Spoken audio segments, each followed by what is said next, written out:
Bom, pessoal, retomando aqui as nossas aulas, hoje a gente vai falar um pouquinho sobre os autômatos finitos não determinísticos, ou AFN. Então, ó, o que é um autômato finito não determinístico? Por que não determinismo? O não determinismo significa uma escolha de movimentos para o autômato. Tá? Então, nesse autômato, permite-se um conjunto de movimentos possíveis. Tá? Então, a gente vai ter mais de uma possibilidade de caminhos até chegar a um estado final.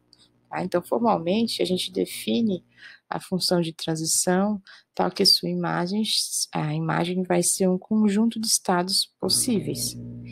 Então, ele é bem semelhante à definição formal com o autômato finito determinístico, tá? O que vai mudar aqui, no caso, é a função de transição, tá? Então, a gente continua tendo o Q, que é o conjunto de estados internos.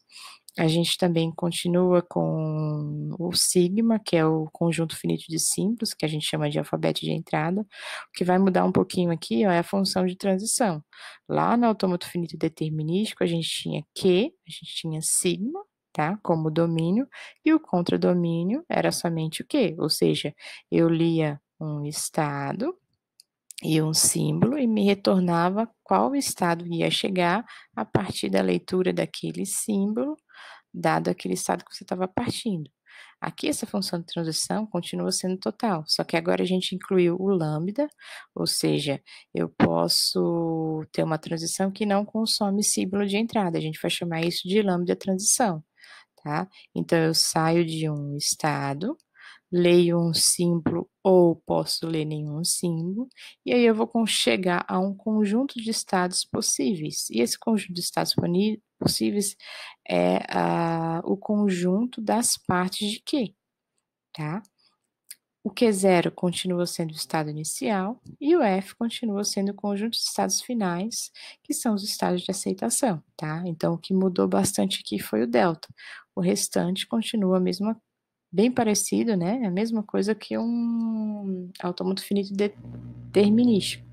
Então, um exemplo aqui, ó, por exemplo, no autômato finito determinístico não era possível ter dois caminhos para um mesmo símbolo, mas o autômato finito não determinístico, ele já aceita essa possibilidade.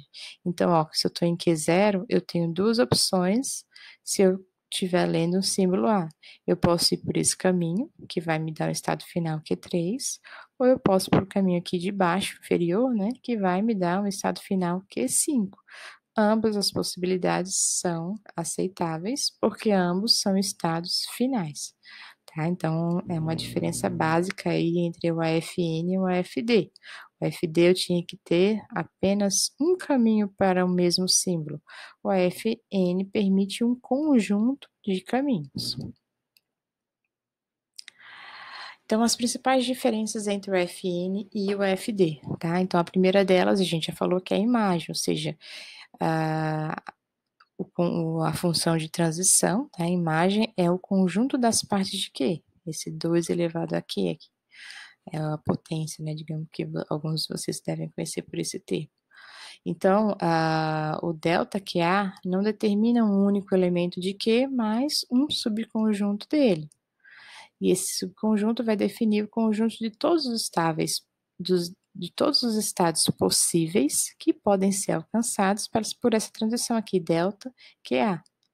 Então, por exemplo, ó, como é que eu sei, né, quais são os estados atingíveis a partir de Q1 se eu estiver lendo um símbolo A?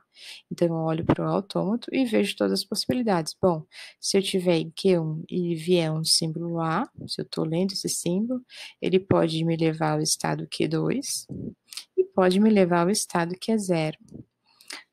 Por isso que essa transição aqui, ó, delta Q1A, né, me retorna esse conjunto Q0 Q2. Então, tanto Q0 quanto Q2 podem ser os próximos estados do AFN, tá? Lembrando que se eu escolher esse caminho aqui, ó, Q1 para Q2, não me leva a um estado final, ou seja, essa cadeia não vai ser aceita se eu escolher esse caminho. Mas se eu escolher esse caminho aqui de baixo, ó, Q1 para Q0, como Q0 é o estado final, aí sim, essa cadeia A vai ser aceita.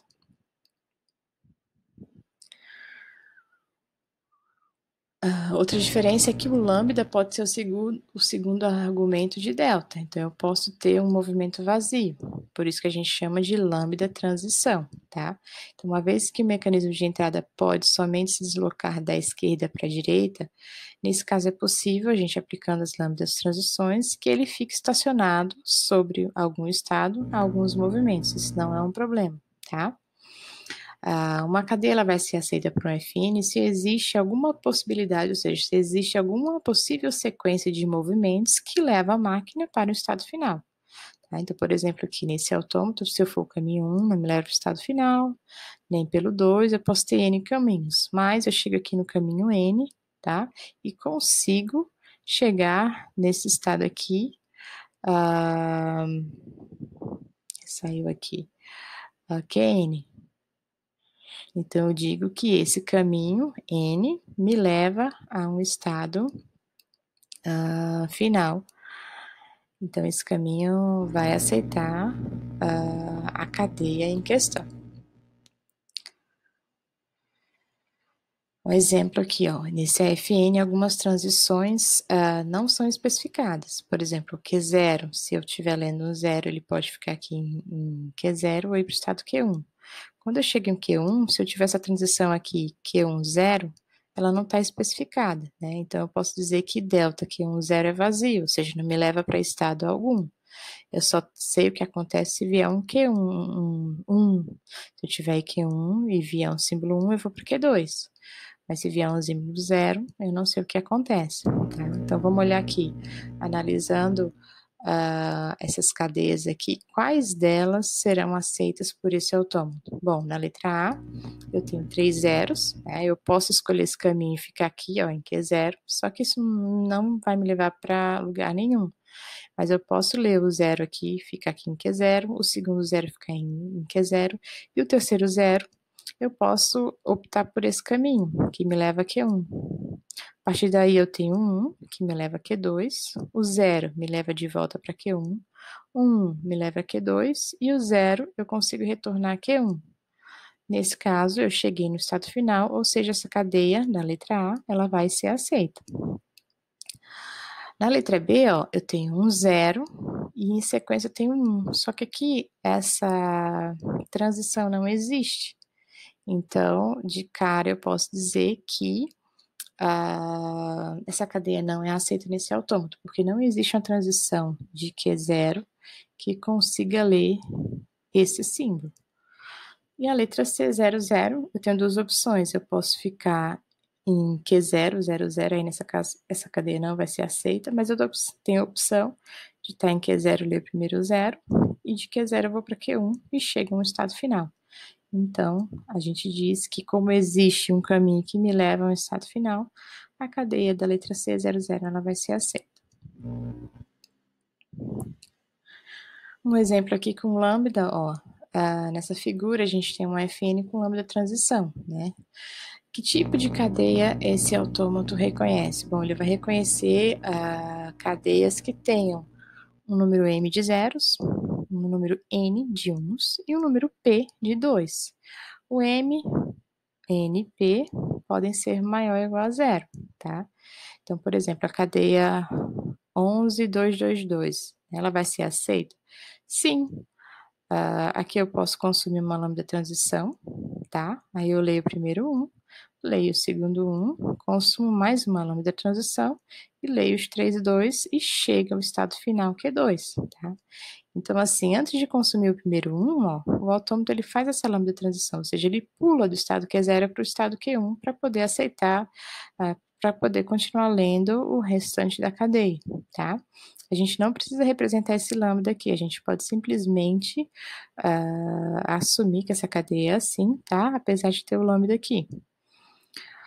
Bom, quando eu pulei para o estado Q1, ele vai consumir o primeiro e o segundo 1. Depois, novamente, ele vai realizar uma segunda lambda transição. E aí, consegue ler os 3, 2 restantes. Como Q2 é o estado final, esse FN vai aceitar essa cadeia. E é isso, pessoal. No próximo vídeo, a gente continua com a função de transição estendida. Obrigada.